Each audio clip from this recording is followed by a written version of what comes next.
দন দৌলতওয়ালা পরি হাজির করার আমল। আসসালামু আলাইকুম ওয়া রাহমাতুল্লাহ।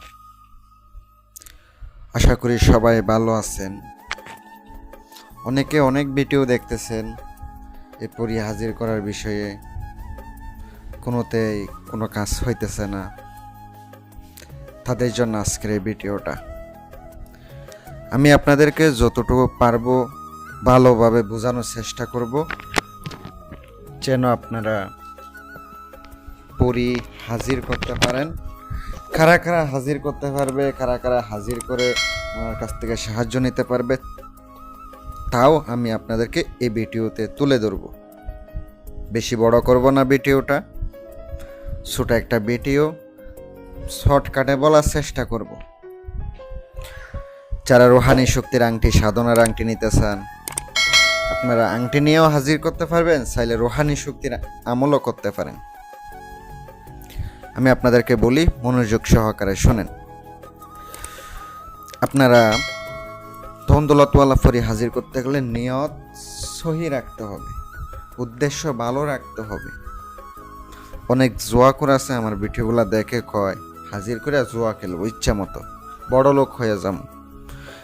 এই ধরনের লোক আমার সাথে যোগাযোগও করবেন না, আমি তাদের কোনো কাজও করি না,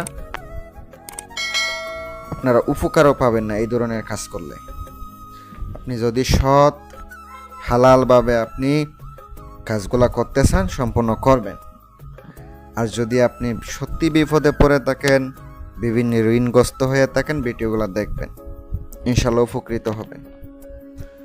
আজকের আমলের সময়, এই আমলটি করতে হবে আপনাকে চাঁদের 14 তারিখ, নতুন চাঁদ যখন ওঠে 14 তারিখ, 14 তারিখে রাত্রে যেই দিনই পড়ুক ওই দিনই রাতে আপনাকে পাক পবিত্র অবস্থায় আমলটি করতে হবে।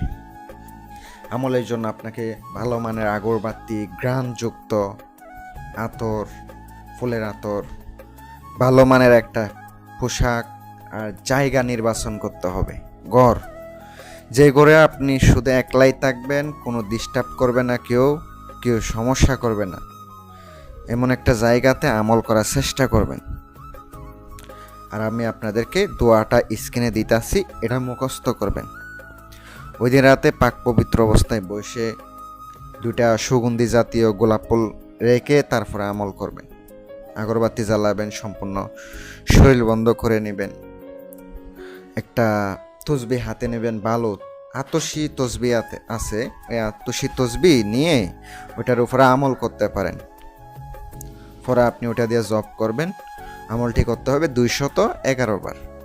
আগে আমল করার আগে 11 বার দুরূদ শরীফ, পরে 11 বার দুরূদ শরীফ পড়তে হবে। এভাবে আমলটা কন্টিনিউ চালাতে হবে 7 দিন পর্যন্ত। 7 দিনে উপস্থিত হবে, তাকে কিভাবে ডাকবেন সব কিছু ইনশাল্লাহ জেনে নেবেন। উনি আপনার সমস্যা দেখে হেল্প করবে ইনশাল্লাহ। উপকার পাইলে জানাবেন, চ্যানেলটি সাবস্ক্রাইব করে দিবেন। আসসালামু আলাইকুম ওয়া রাহমাতুল্লাহ।